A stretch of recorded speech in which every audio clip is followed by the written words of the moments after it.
Hello friend, তোমরা সবাই কেমন আছো? আশা করি ভালো আছো।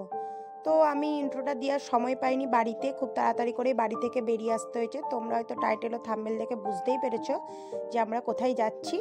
তো এখন রাত 10টা বাজছে, আমরা গাড়িতে বসে আছি। গাড়িটা তখনও ছাড়েনি, তো এখন ছেড়ে দিয়েছে।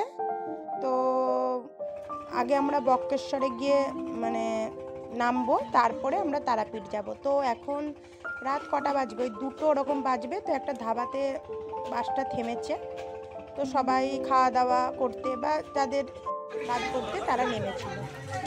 তো যাই হোক, এখন ভোর হয়ে গেছে, ভোর হচ্ছে 4টে বাজছে। আমরা বক্রেশ্বরে নেমে পড়েছি। আর এই যে দেখতে পাচ্ছ, এখন আকাশে মানে কি বলবো, খুবই কুয়াশায় ভর্তি। আমরা রাস্তা দিয়ে হাঁটছি, এখনও সূর্য ওঠেনি, আর চারিদিকে প্রচুরই কুয়াশা। আর রাত্রেবেলা বৃষ্টিও হয়েছিল, তাই প্রচুর ঠান্ডাটাও প্রচুর আছে। তো আমাদের গাড়িটা থেমেছিল ওই 4টের সময় করে। তো সবাইকে বলে দেওয়া হয়েছিল 4টে থেকে 9টার মধ্যে যারা যারা মানে ঘুরবে, বেড়াবে, স্নান করবে, সব কিছুই করে নিবে তার মধ্যে।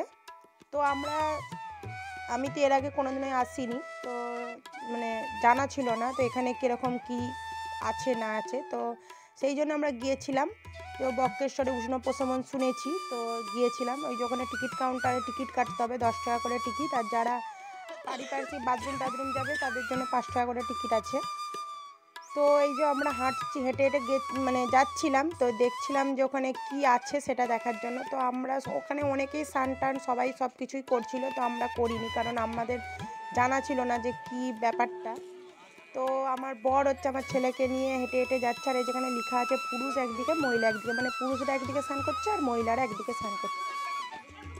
তো আমি এই মহিলাদের দিকে মানে যেদিকে মহিলারা স্নান করছে সেই পুকুরটার দিকে এসেছিলাম। সেখানে সবাই দেখছি স্নান করছে, আর এই দিকে সব পুরুষেরা স্নান করছে। আমার বর ওই পাশটা দিয়ে গিয়েছিল, তো ও ছবিটা তুলে নিয়ে এসেছে আর কি।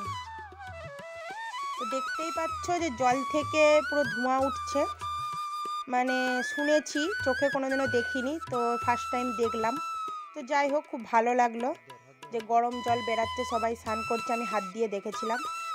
আর তারপরে আমার বর হচ্ছে আমার ছেলেকে নিয়ে একটু ওই পাশটা দিয়ে ঘুরতে গেছিলো, আমি যাইনি তখন। ও তার আগে চলে গিয়েছিল। তো এই দিক হচ্ছে শিব মন্দির আছে, মানে যারা যারা বলেই দিয়েছিল যারা যারা স্নান টান করে শিব মন্দিরে পুজো দিতে পারে। তো এদিকেও অনেকগুলো মানে পুকুরের মতো ঠিক নয়, মানে এরকম খোপ খোপ করা আছে যেখান থেকে গরম জল বেরোচ্ছে আর কি। তো এখানে শুনেছি 7টা উষ্ণ প্রসবন আর একটা শীতলতম স্থান আছে। যাই হোক, আমি অতগুলো দেখিনি, মানে আমার দেখার সৌভাগ্য হয়ে ওঠেনি।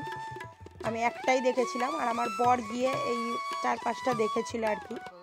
তো আমি একটা অন্য কাজে গিয়েছিলাম, তো তখন গিয়ে দেখে যে এরকম অনেকগুলো জায়গা থেকেই গরম জল বেরোচ্ছে। আর ওইখানের থেকেও এই জায়গাগুলোতে যেহেতু কেউ স্নান করছে না, এখানগুলোতে প্রচুর পরিমাণেই ধোঁয়াটা বেরোচ্ছে, মানে একদম মানে মাটির তলা থেকে যেটাকে বলে একদম গরম হয়ে মানে উঠছে আর কি। কারণ ওরা যেটা বলছে যে এটা মাটির তলা থেকেই গরম জল বেরোচ্ছে। জানি না এটা প্রাকৃতিকভাবে হচ্ছে না কীভাবে হচ্ছে, সেটা আমাদের জানা নেই। তো যাই হোক, তো তোমরাও চলো দেখো। তোমাদেরকে যতটা সম্ভব চেষ্টা করছি ঘুরিয়ে দেখানোর। সব কিছুই তার মানে ভিডিও করা সম্ভব হয়ে ওঠে না সব সময়। তো যতটুকু করার চেষ্টা করেছি তোমাদেরকেও দেখানোর চেষ্টা করছি, তো তোমরা দেখো।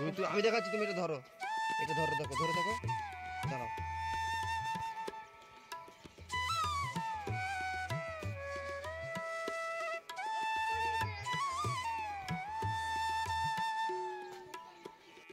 তো তারপরে আমরা মোটামুটি বক্রেশ্বরটা ঘোরা হয়ে গেছে।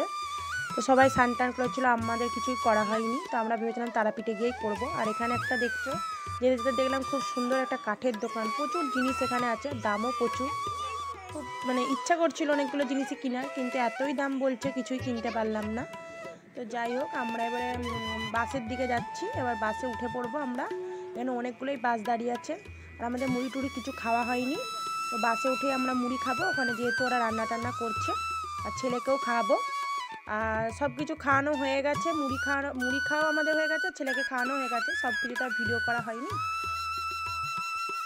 তো বাসটা ছেড়ে দিয়েছে, আমরা এখন তারাপীঠের দিকে রওনা দিচ্ছি। অনেকটাই বেলা হয়ে গেছে, 9:30 খানিক প্রায় বেজে গেছে।